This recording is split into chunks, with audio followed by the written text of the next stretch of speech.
بسم الله الرحمن الرحيم. الحمد لله الذي أنزل على عبده الكتاب ولم يجعل له عوجا قيما لينذر بأسا شديدا من لدنه ويبشر المؤمنين الذين يعملون الصالحات أن لهم أجرا حسنا ماكثين فيه أبدا وينذر الذين قالوا اتخذ الله ولدا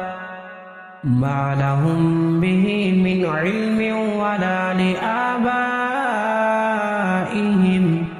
كبرت كلمة تخرج من أفواههم إن يقولون إلا كذبا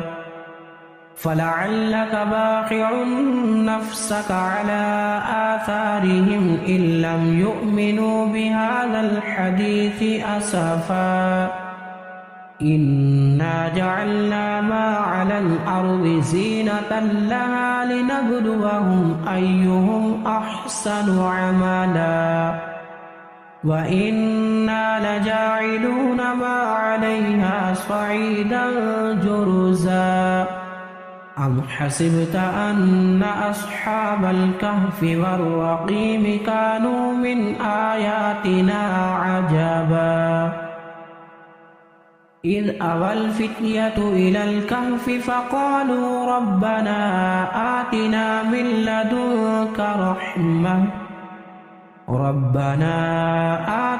من لدنك رحمة وهيئ لنا من أمرنا رشدا فضربنا على آذانهم في الكهف سنين عددا ثم بعثناهم لنعلم أي الحزبين أحصى بما لبثوا أمدا نحن نقص عليك نبأهم بالحق إنهم فتية آمنوا بربهم وزدناهم هدى وربطنا على قلوبهم إذ قاموا فقالوا ربنا رب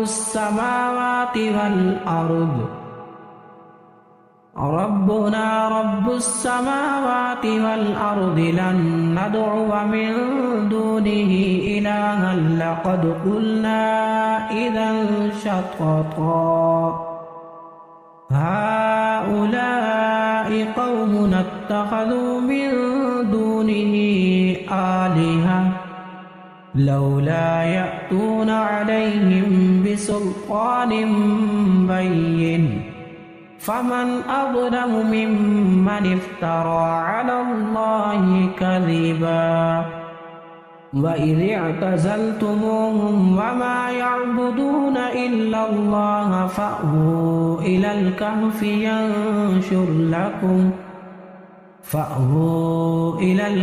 ينشر لكم ربكم من رحمته ويهيئ لكم من أمركم مرفقا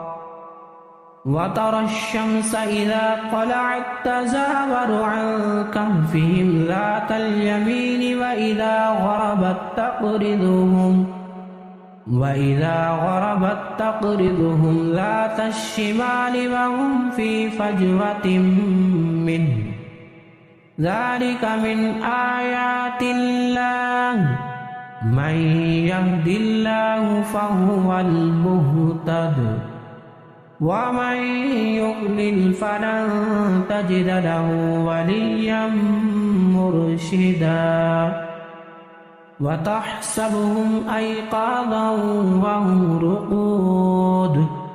ونقلبهم ذات اليمين وذات الشمال وكلبهم باسط ذراعيه بالوصيد لو اطلعت عليهم لوليت منهم فرارا ولملئت منهم رعبا وكذلك بعثناهم ليتساءلوا بينهم قال قائل منهم كم لبثتم قالوا لبثنا يوما أو بعض يوم قالوا ربكم أعلم بما لبثتم فابعثوا أحدكم بورقكم هذه إلى المدينة فلينظر أيها أزكى طعاما فليأتكم برزق منه وليتلطف ولا يشعرن بكم أحدا إنهم إن يظهروا عليكم يرجموكم أو يعيدوكم في ملتهم ولن تفلحوا إذا أبدا وكذلك أعثرنا عليهم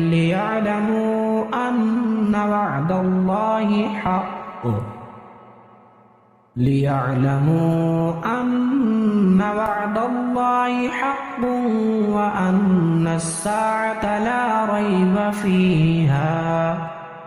إذ يتنازعون بينهم أمرهم فقالوا ابنوا عليهم بنيانا ربهم أعلم بهم قال الذين غلبوا على أمرهم لنتخذن عليهم مسجدا سيقولون ثلاثة رابعهم كلبهم ويقولون خمسة سادسهم كلبهم رجما بالغيب ويقولون سبعة وثامنهم كلبهم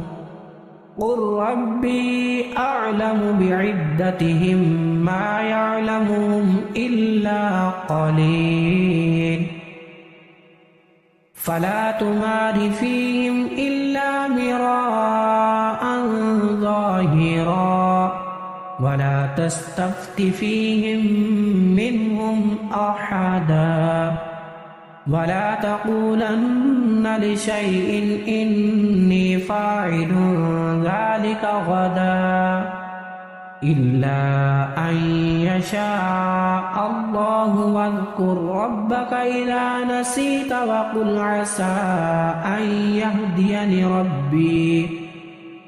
وقل عسى أن يهديني ربي لأقرب من هذا رشدا ولبثوا في كهفهم 300 سنين وازدادوا 9 قل الله أعلم بما لبثوا له غيب السماوات والأرض أبصر به وأسمع ما لهم من دونه من ولي ولا يشرك في حكمه أحدا واتل ما أوحي إليك من كتاب ربك لا مبدل لكلماته ولن تجد من دونه ملتحدا واصبر نفسك مع الذين يدعون ربهم بالغداة والعشي يريدون وجهه ولا تعد عيناك عنهم تريد زينة الحياة الدنيا ولا تطع من أغفلنا قلبه عن ذكرنا واتبع هواه وكان أمره فرطا وقل الحق من ربكم فمن شاء فليؤمن ومن شاء فليكفر إنا أعتدنا للظالمين نارا أحاط بهم سرادقها وإن يستغيثوا يغاثوا بماء كالمهل يشفي الوجوه بئس الشراب وساءت مرتفقا إن الذين آمنوا وعملوا الصالحات إنا لا نضيع أجر من أحسن عملا أولئك لهم جنات عدن تجري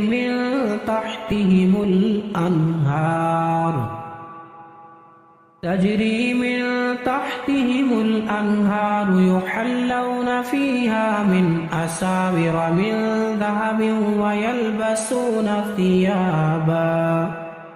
ويلبسون ثيابا خضرا من سندس واستبرق متكئين فيها على الأرائك نعم الثواب وحسنت مرتفقا واضرب لهم مثل الرجلين جعلنا لأحدهما جنتين من أعناب وحففناهما بنخل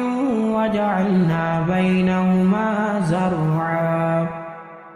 كلتا الجنتين آتت أكلها ولم تظلم منه شيئا وفجرنا خلالهما نهرا وكان له ثمر فقال لصاحبه وهو يحاوره أنا أكثر منك مالا وأعز نفرا ودخل جنته وهو ظالم لنفسه قال ما أظن أن تبيد هذه أبدا وما أظن الساعة قائمة ولئن رددت إلى ربي لأجدن خيرا منها منقلبا قال له صاحبه وهو يحاوره أكفرت بالذي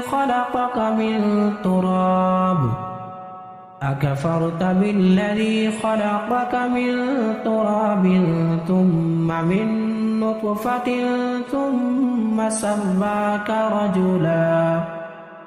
لكن هو الله ربي ولا أشرك بربي أحدا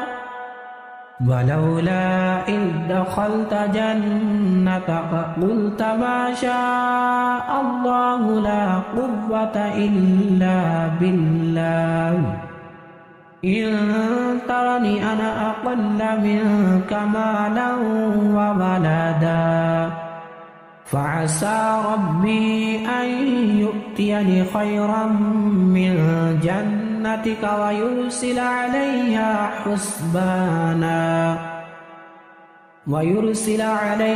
حسبانا من السماء فتصبح صعيدا زلقا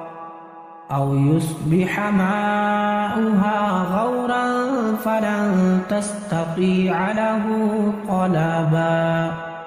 وأحيط بثمره فأصبح يقلب كفيه على ما أنفق فيها وهي خاوية على عروشها ويقول يا ليتني لم أشرك بربي أحدا ولم تكن له فئة ينصرونه من دون الله وما كان منتصرا هنالك الولاية لله الحق هو خير ثوابا وخير عقبا واضرب لهم مثل الحياة الدنيا كماء أنزلناه من السماء فاختلط به نبات الأرض فأصبح هشيما تذروه الرياح وكان الله على كل شيء مقتدرا. المال والبنون زينة الحياة الدنيا والباقيات الصالحات خير عند ربك ثوابا وخير أملا. ويوم نسير الجبال وترى الأرض بارزة وحشرناهم فلم نغادر منهم أحدا وعرضوا على ربك صفا لقد جئتمونا كما خلقناكم أول مرة بل زعمتم أن لن نجعل لكم موعدا. ووضع الكتاب فترى المجرمين مشفقين مما فيه ويقولون يا ويلتنا ما لهذا الكتاب لا يغادر صغيرة ولا كبيرة إلا أحصاها ووجدوا ما عملوا حاضرا ولا يظلم ربك أحدا. وإذ قلنا للملائكة اسجدوا لآدم فسجدوا إلا إبليس كان من الجن ففسق عن أمر ربه أفتتخذونه وذريته أولياء من دوني وهم لكم عدو بئس للظالمين بدلا. ما أشهدتم خلق السماوات والأرض ولا خلق أنفسهم وما كنت متخذ المضلين عضدا. ويوم يقول نادوا شركائي الذين زعمتم فدعوهم فلم يستجيبوا لهم وجعلنا بينهم موبقا. ورأى المجرمون النار فظنوا أنهم مواقعوها ولم يجدوا عنها مصرفا. ولقد صرفنا في هذا القرآن للناس من كل مثل وكان الإنسان أكثر شيء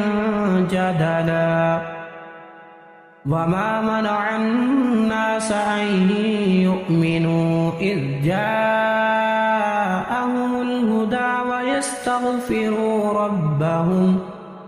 ويستغفروا ربهم إلا أن تأتيهم سنة الأولين أو يأتيهم العذاب قبلا. وما نرسل المرسلين إلا مبشرين ومنذرين ويجادل الذين كفروا بالباطل ليدحضوا به الحق واتخذوا آياتي وما أنذروا هزوا. ومن أظلم ممن ذكر بآيات ربه فأعرض عنها ونسي ما قدمت يداه إنا جعلنا على قلوبهم أكنة أن يفقهوا وفي آذانهم وقرا وإن تدعوهم إلى الهدى فلن يهتدوا إذا أبدا وربك الغفور ذو الرحمة لو يؤاخذهم بما كسبوا لعجل لهم العذاب بل لهم موعد لن يجدوا من دونه موئلا وتلك القرى أهلكناهم لما ظلموا وجعلنا لمهلكهم موعدا وإذ قال موسى لفتاه لا أبرح حتى أبلغ مجمع البحرين أو أمضي حقبا فلما بلغ مجمع بينهما نسيا حوتهما فاتخذ سبيله في البحر سربا فلما جاوزا قال لفتاه آتنا غداءنا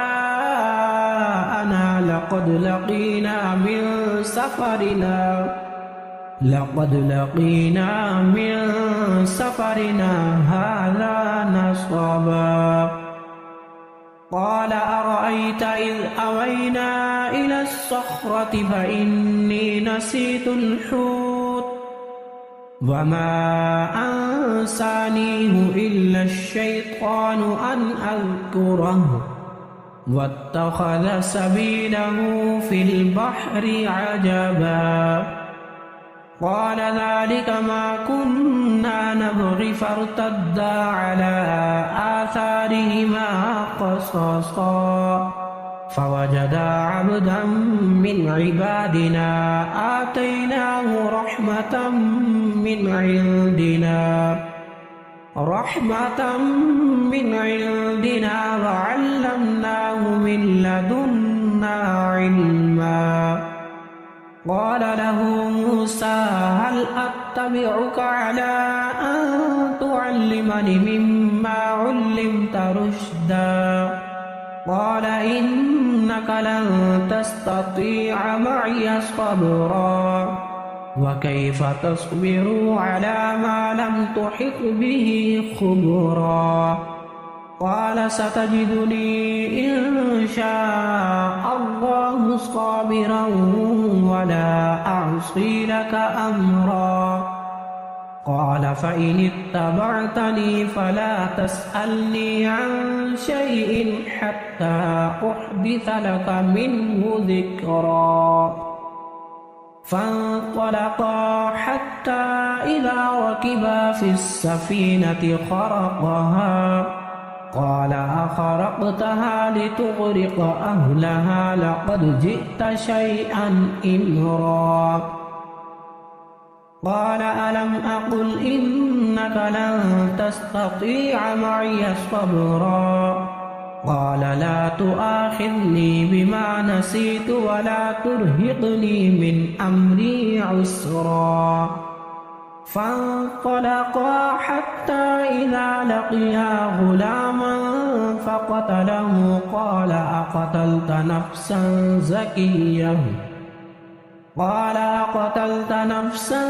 زكية بغير نفس لقد جئت شيئا نكرا قال ألم أقل لك إنك لن تستطيع معي صبرا قال إن سألتك عن شيء بعدها فلا تصاحبني قد بلغت من لدني عذرا فانطلقا حتى إذا أتيا أهل قرية استطعما أهلها فأبوا أن يضيفوهما فوجدا فيها جدارا يريد أن ينقض فأقامه قال لو شئت لاتخذت عليه أجرا قال هذا فراق بيني وبينك سأنبئك بتأويل ما لم تستطع عليه صبرا أما السفينة فكانت لمساكين يعملون في البحر فأردت أن أعيبها وكان وراءهم ملك يأخذ كل سفينة غصبا.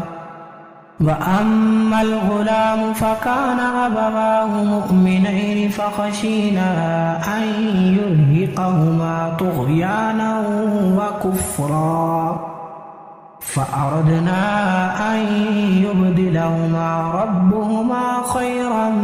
منه زكاة وأقرب رحما. وأما الجدار فكان لغلامين يتيمين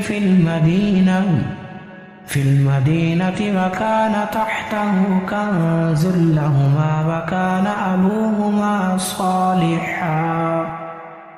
فأراد ربك أن يبلغا أشدهما ويستخرجا كنزهما رحمة من ربك وما فعلته عن أمري ذلك تأويل ما لم تستطع عليه صبرا. ويسألونك عن ذي القرنين قل سأتلو عليكم منه ذكرا. إنا مكنا له في الأرض وآتيناه من كل شيء سببا فأتبع سببا حتى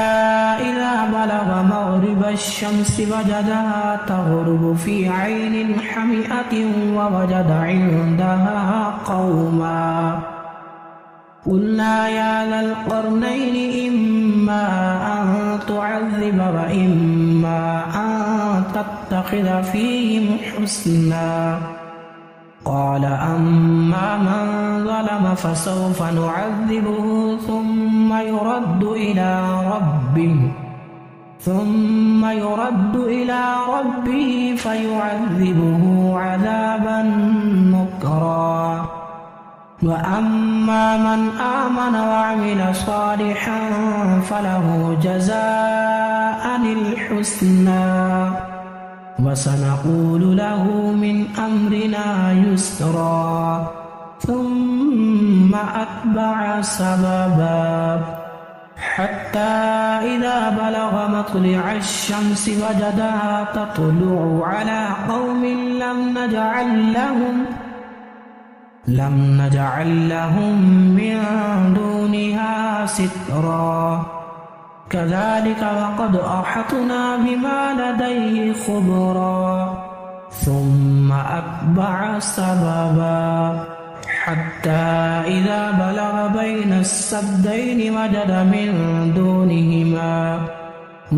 من دونهما قوما لا يكادون يفقهون قولا. قالوا يا ذا القرنين إن يأجوج ومأجوج مفسدون في الأرض فهل نجعل لك خرجا على أن تجعل بيننا وبينهم سدا. قال ما مكني فيه ربي خير فأعينوني بقوة أجعل بينكم وبينهم ردما. آتوني زبر الحديد حتى إذا ساوى بين الصدفين قال انفخوا حتى إذا جعله نارا قال آتوني أفرغ عليه قطرا. فما استطاعوا أن يظهروا وما استطاعوا له نقبا. قال هذا رحمة من ربي فإذا جاء وعد ربي جعله دكا وكان وعد ربي حقا. وتركنا بعضهم يومئذ يموج في بعض ونفخ في الصور فجمعناهم جمعا وعرضنا جهنم يومئذ للكافرين عرضا. الذين كانت أعينهم في غطاء عن ذكري وكانوا لا يستطيعون السمع أفحسب الذين كفروا أن يتخذوا عبادي من دوني أولياء إنا أعتدنا جهنم للكافرين نزلا قل هل ننبئكم بالأخسرين أعمالا الذين ضل سعيهم في الحياة الدنيا وهم يحسبون أنهم يحسنون صنعا أولئك الذين كفروا بآيات ربهم ولقائه فحبطت أعمالهم فلا نقيم لهم يوم القيامة وزنا ذلك جزاؤهم جهنم بما كفروا واتخذوا آياتي ورسلي هزوا إن الذين آمنوا وعملوا الصالحات كانت لهم جنات الفردوس نزلا خالدين فيها لا يبغون عنها حولا قل لو كان البحر مدادا لكلمات ربي لنفد البحر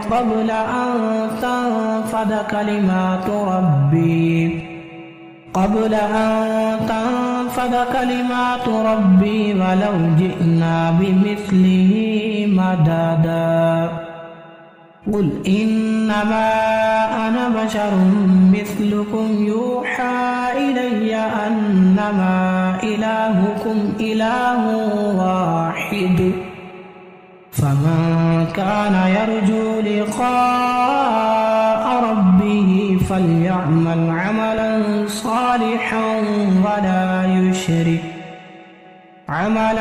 صالحا ولا يشرك بعبادة ربه أحدا.